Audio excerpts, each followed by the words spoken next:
The message that I wanted to share today was the idea of not doing things because somebody else tells you that your vision is unrealistic. I'm self-publishing, so I could control the timeline in a way that if you're working with a traditional publisher, you're obviously not able to. So it didn't seem so far-fetched in my mind.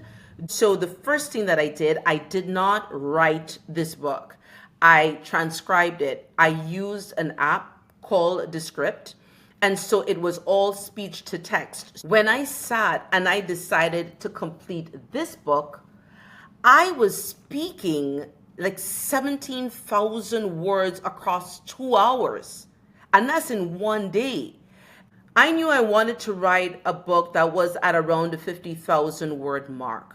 When I realized that I could speak 18,000 words in 2 hours, in 1 week, I had a proper book.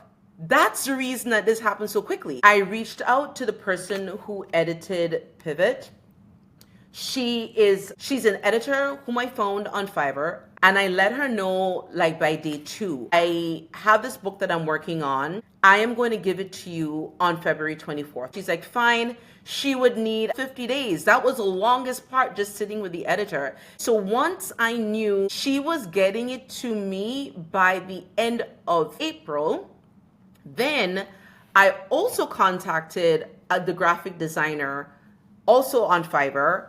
Even though I created this cover on Canva, I needed the back cover, the whole book design, the spine to be designed also. That, by the way, you do need to have a proper idea what the thickness is so that the spine is created correctly. And then I realized, oh my goodness, I did not get the Library of Congress number. That's this number right here. And it said, well, choose an anticipated date publication. So I put in May 20th, and then I get these big red letters. Please put in a realistic publication date. And I'm like, that is realistic. Everything is written. It refused to allow me to put the publication date as May 20th.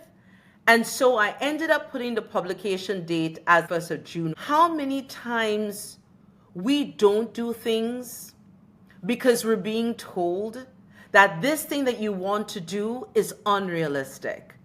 If you want to know the path ahead, ask a person who is coming back. Far too many times we ask people for directions who have never been where we would like to go.